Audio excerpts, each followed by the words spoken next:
मैं आज आपको एक गरीब लड़की की कहानी सुनाना चाहती हूँ और वो कहानी मुझे इतनी मेरे दिल तक छू गई कि मेरे दिल में आया कि एक बार आपसे भी शेयर करूँ।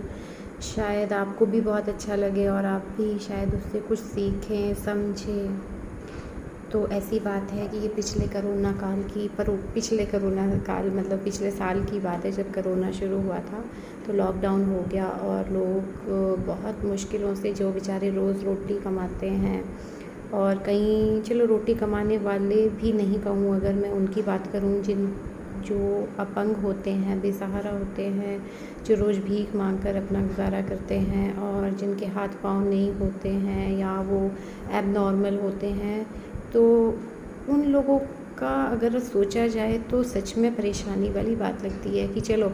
गरीब आदमी झुग्गी झोपड़ी वाली का भी हम समझ आते हैं, कम से कम वो बोल सकता है, चल सकता है, कुछ ना कुछ तो कर ही लेगा, कुछ ना कुछ तो कर ही लेगा, चलो मान लेते हैं। है तो खैर बहुत ही मुश्किल उनके लिए भी, क्योंकि उनके परिवार होते हैं, कई बारी समस्याएं और भी होती है, कोई बीमारी तकलीफ़ भी होती है, बहुत सारी चीज़ें होती है।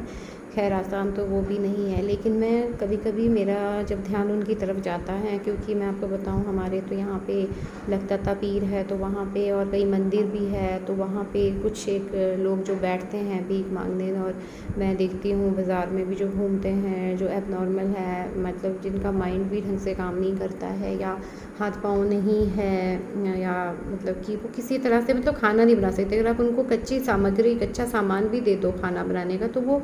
तब भी खाना नहीं बना पाएंगे या खा नहीं पाएंगे, क्योंकि या तो उन्हें पता ही नहीं कि क्या करना है और या उनके हाथ पाँव नहीं चलते हैं, तो वो कैसे बनाएंगे। इसलिए सरकार को भी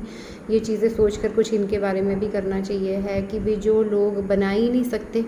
जिनके हाथ पाँव ख़राब है, टूटे फूटे हैं, या वो जो एक और बीमारी होती है उससे वो ग्रसित है, तो वो कैसे बनाएंगे खाना, या वो दिमागी तौर पे जैसे पागल ही हैं या सब बोल देते हैं स्पष्ट शब्दों में,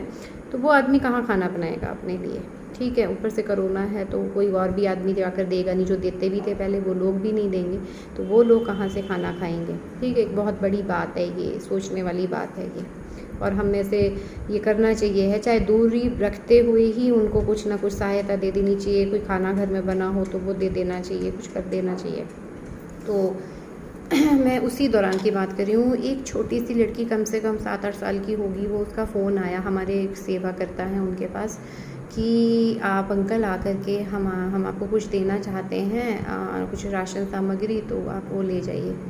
तो वो जो हमारे सेवा करता है वो वहाँ गए और उन्होंने वहाँ जाकर उस नंबर पे फ़ोन किया, तो एक बड़ी छोटी सी लड़की आई, थोड़े जैसे होता है फटे हुए से कपड़े, बेचारी पता नहीं किस तरह से, मतलब होता बहुत ही गरीब, बहुत गरीब। तो वो कहते मैं शॉक्ड हो गया देख कर कि ये क्या देगी मुझे। तो जब वो अपने उसमें घर ले गई तो घर में देखा तो माँ भी बीमार पड़ी बिस्तर पर, और घर में खाने को कुछ भी नहीं। वो कहीं से शायद 1 किलो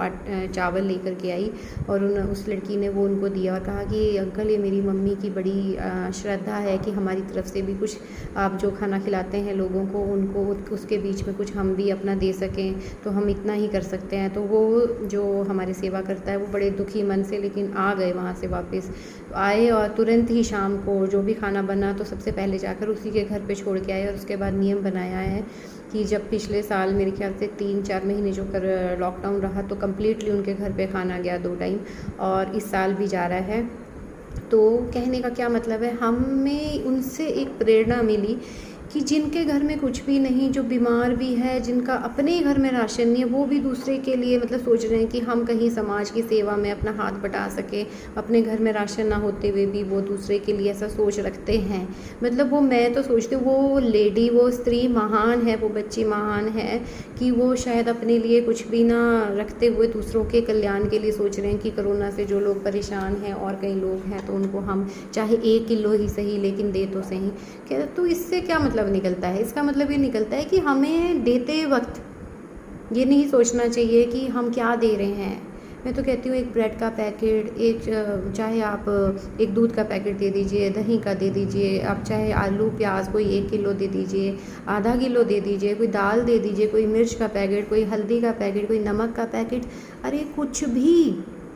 ज़रूरी नहीं है कि आप किलोज़ के हिसाब से दो कि 10 किलो 15 किलो ही देना है आपने, या बहुत सारी चीज़ें होनी चाहिए देने को। नहीं, अगर आपको लगता है आपकी पॉकेट में अभी इतना ही अलाउ कर सकती है आपको कि वो आप एक पैकेट नमक का दे सकते हैं, या एक ब्रेड का पैकेट दे सकते हैं, या आप जो है 1 किलो केले दे सकते हैं, या 2 केले दे सकते हैं, कुछ भी।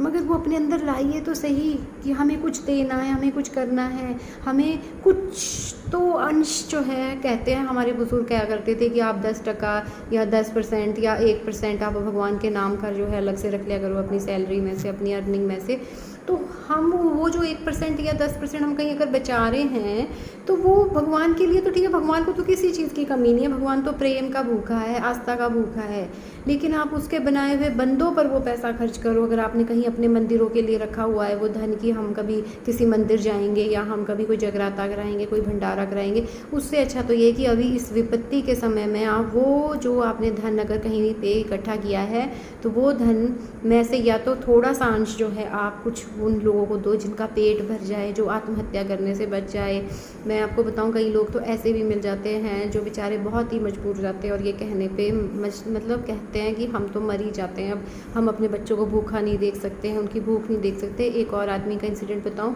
उसके पास शायद 3 दिन से खाना नहीं मिल रहा था उसको कहीं पर, उसके 2 बेटियाँ और वाइफ उसकी डेथ हो गई हुई थी, हस्बैंड मतलब कि वो बेटियों के साथ रहता था। तो वो मतलब अपने को कह रहा कि मैं आत्महत्या कर लूँगा, अब मैं अपने बच्चों को भूखा नहीं देख सकता, क्योंकि कोरोना करके कोई देने भी नहीं आ रहा है अपना खाना, और हम कहीं मांगने जाते तो वहाँ से भी भगा देते हैं। तो मतलब आप सोचिए कि कितने दुख वाली बात है। तो वो पैसा हम कहाँ डालेंगे, कौन से भंडारे और कौन से जगराते और कौन से मंदिरों में जाकर नारियल चुन्नी चढ़ाएंगे जिससे कि हम किसी एक गरीब की या किसी की भी भूख ना मिटा सकें, किसी को हम मरने से ना बचा सकें। इससे बड़ा पाप तो कुछ भी नहीं है। और तो आप ये प्लीज़ ज़रूर सोचिए, आप थोड़ा सा निकलिए। मैं कहती हूँ हाँ, आप अपना डिस्टेंस का ध्यान रखिए, प्रिकॉशंस पूरी लीजिए, लेकिन जहाँ भी हो सके आपके घर में 2 रोटी बचती है या आप बना लीजिए, और या आप कहीं आपको सामने कोई दिख रहा है उससे कोई आप बिस्किट ले लीजिए, दूध ले लीजिए, कुछ भी ले लीजिए। कोई हलवाई मिलता है तो उससे कोई रोटी कोई परांठा ले करके आप किसी को दे सकते हो, खिला सकते हो। मतलब कुछ भी अगर हम अपने 100 रुपये में से 1 रुपया 10 रुपये किसी को खर्च करके दे देंगे तो उससे बढ़ोतरी ही होगी, ऊपर वाला हमें बरकत ही देगा उसमें। लेकिन अगर हम ऐसे सोचेंगे नहीं कोरोना है अभी तो हमें अपने लिए बचाना चाहिए, पता नहीं आने वाला टाइम कैसा होगा, उसमें हमें ज़रूरत होगी, तो जब आप ऐसा सोचोगे तो आप वही वेव्स भेज रहे हो आगे, तो वो सच में आप ही के बुरे वक्त में ज़रूर काम आएगा आपके। तो लेकिन इसलिए आप अच्छी वो भेजिए कि जब तक हम हैं तब तक दुनिया भी है, हम ही नहीं तो दुनिया क्या होगी। तो इसलिए जो है दूसरे लोगों को बारे में सोचिए और उनके लिए कुछ ना कुछ करने की कोशिश करिए। कुछ तो कर ही सकते हैं, 100 रुपये में से 10 रुपये तो हम खर्च कर ही सकते हैं ना। मैं इतने से की गुंजाइश बोल रही हूँ आपको करने को। मैं ये नहीं कहती कि आप अपनी पूरी संपत्ति लौटा दें, घर वगैरह सब कुछ, अपना जो ज़मीन जायदाद अपना सब कुछ, नहीं, बिल्कुल भी नहीं।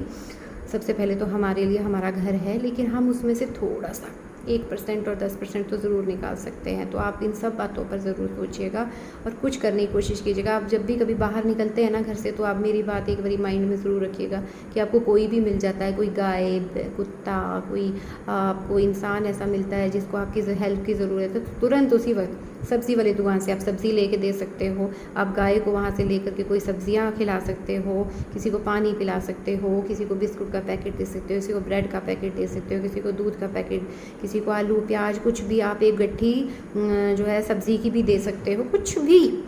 मतलब आप ये सोच लीजिए कि अगर आप 500 रुपये की सब्ज़ी लेने अपने घर से निकले हैं बाहर, तो उसमें से आप 40-50 रुपये की, 20-30 रुपये की चीज़ आप किसी को दे ही सकते हो। और ये अगर आपने एक अपने ज़िंदगी में एक फ़ैसला कर लिया ना, तो आपको कभी कोई भी कष्ट नहीं सहना पड़ेगा और आपका आत्मा और मन तृप्त रहेंगे। बाकी आप देखिए आपको कैसा अच्छा लगता है।